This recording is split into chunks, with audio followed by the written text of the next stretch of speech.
Hello friends, welcome to neon life channel.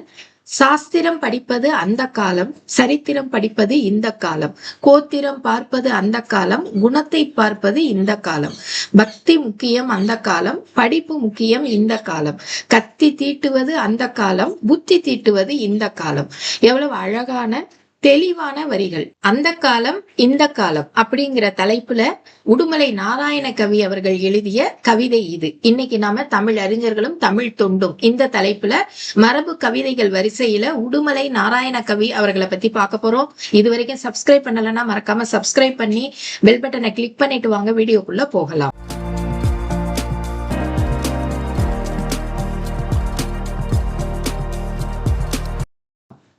Udumalai Narayana கவி அவரை பற்றிய குறிப்புகள், ஆசிரியர் குறிப்பு பார்க்கலாம். பெயர் உடுமலை நாராயண கவி. இவருடைய இயற்பெயர் பாத்தீங்கன்னா நாராயண சாமி.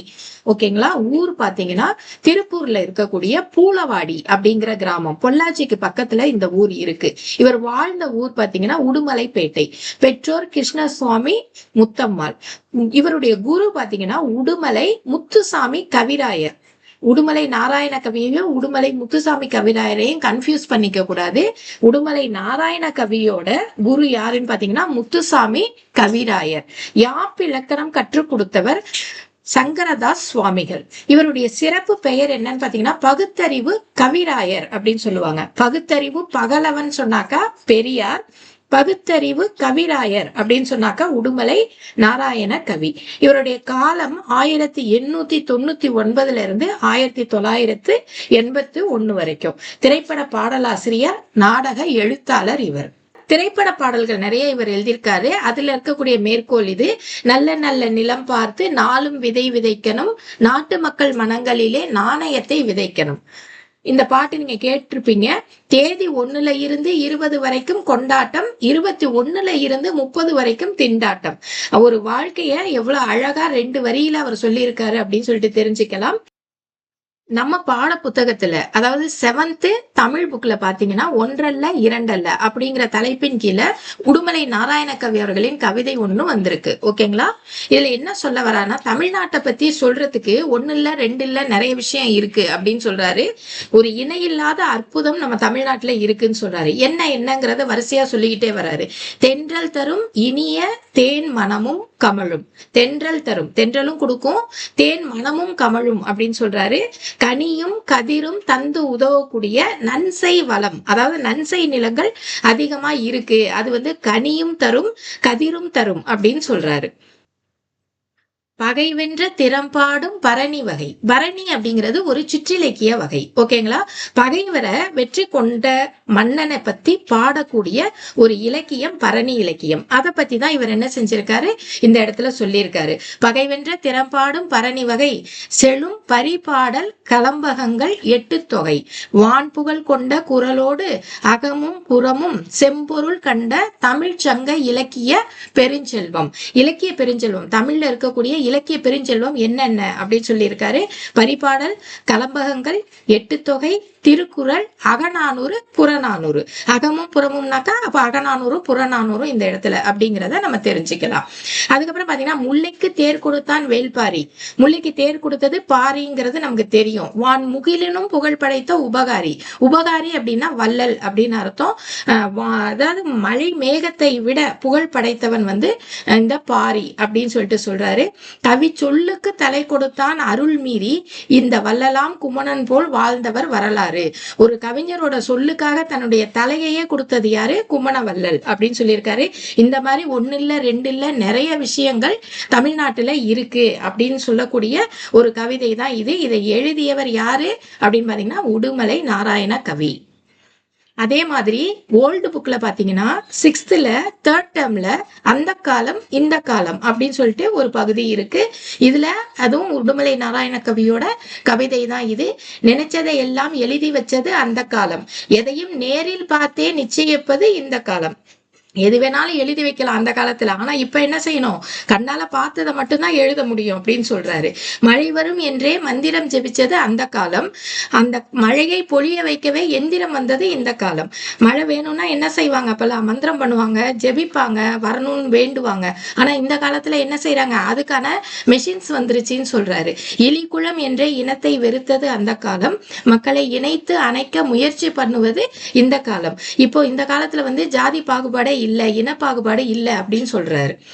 துரோபதை தன்னை துயில் உறிஞ்சது அந்த காலம். பெண்ணை தொட்டு பார்த்தா சுட்டு புடுவான் இந்த காலம். முன்னாடி எல்லாம் பெண்களுக்கு இருந்த அவமரியாதையை பத்தி சொல்றாரு. ஆனா இப்ப எந்த ஒரு இதையும் கண்டிக்கிறதுக்கான நிறைய விஷயங்கள் இருக்கு அப்படின்னு சொல்றாரு.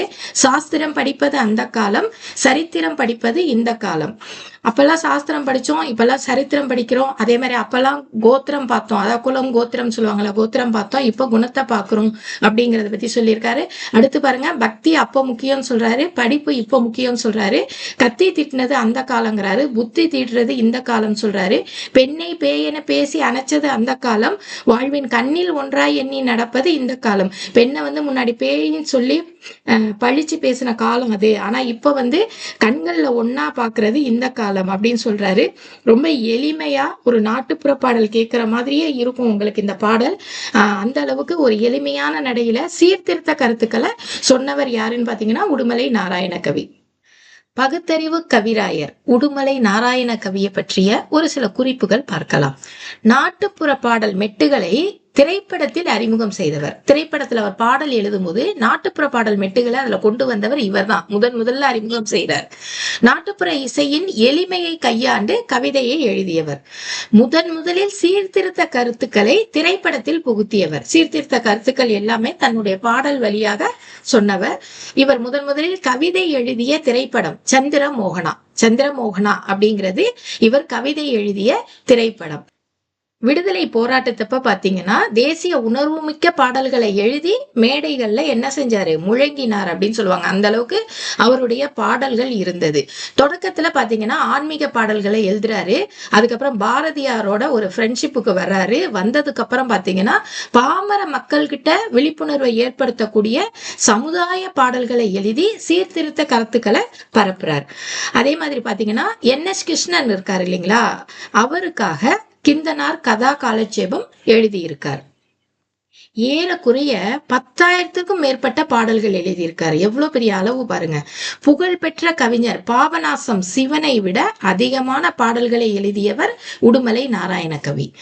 இவரின் பாடல்கள் நாட்டுப்புற இயலின் எளிமையையும் தமிழ் இலக்கிய செழுமையையும் கொண்டிருந்தன. திரைப்படங்களுக்கு 1933 இருந்து பாடல் எழுத ஆரம்பிக்கிறாரு. இவர்கிட்ட இருக்கக்கூடிய முக்கியமான குவாலிட்டிஸ் என்ன அப்படின்னு பாத்தீங்கன்னா நேர்மை, சொல் திறமை, பிறருக்கு உதவக்கூடிய மனம், திரையுலகில் தனக்கென மதிப்பும் புகழும் பெற்றவர். இதெல்லாம் இவருடைய குணங்கள்.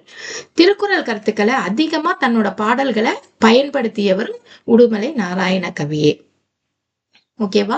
இப்ப இவருக்கு நம்ம என்னென்ன சிறப்புகள் செஞ்சிருக்கோம் அப்படின்னு சொல்லிட்டு பார்க்கலாம்.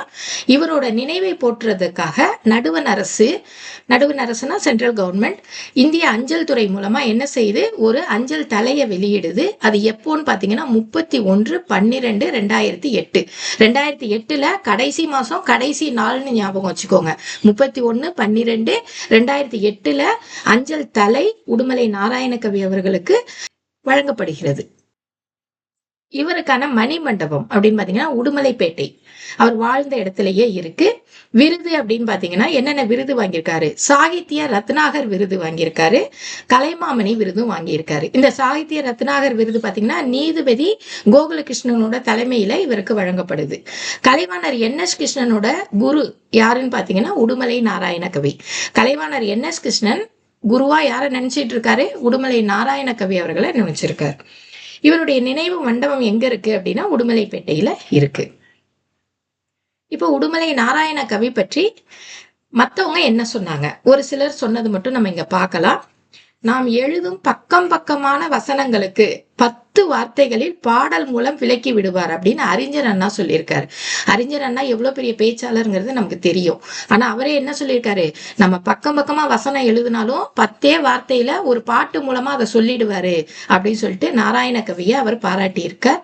திரையுலக பாரதி அப்படின்னு சொல்லி NS கிருஷ்ணன் அவர்களால் பாராட்டப்பட்டிருக்கார். தமிழர் தந்த அரிமா கவிஞர் அப்படின்னு சொல்லிட்டு கலைஞர் கருணாநிதி அவர்கள் பாராட்டியிருக்கார். இவர் திரைப்பட பாடல் எழுதிய திரைப்படங்கள் அப்படின்னு பார்த்தாக்கா வேலைக்காரி, ஓர் இரவு, நல்ல தம்பி, பராசக்தி, மனோகரா. இது எல்லாமே பாருங்க, வேலைக்காரி, ஓர் இரவு, நல்ல தம்பி. இதுக்கு வசனம் எழுதின யாருன்னு பாத்தீங்கன்னா அறிஞர் அண்ணா அவர்கள். பராசக்தியும் மனோகராவும் கலைஞர் கருணாநிதியோட வசனத்துல எழுதப்பட்ட படங்கள் இது. இதுக்கு பாடல்கள் எழுதினது யாருன்னு பாத்தீங்கன்னா உடுமலை நாராயணகவி அவர்கள். உடுமலை நாராயணகவியை பத்தி இந்த அளவிற்கு குறிப்புகள் போதுமானது. பழைய புக்கு புது புக்கு எல்லாத்துல பார்த்தாலும் உங்களுக்கு இந்த அளவிற்கு தான் இவருடைய குறிப்புகள் இடம்பெற்றிருக்கு. இவரை பற்றிய கேள்விகள் நிறையவே TNPSCல வந்திருக்கு. அதனால இதை நல்லா டீப்பா படிச்சுக்கோங்க. நெக்ஸ்ட் ஒரு அருமையான கவிஞரோட உங்களை நான் மீட் பண்றேன். தேங்க்ஸ் ஃபார் வாட்சிங்.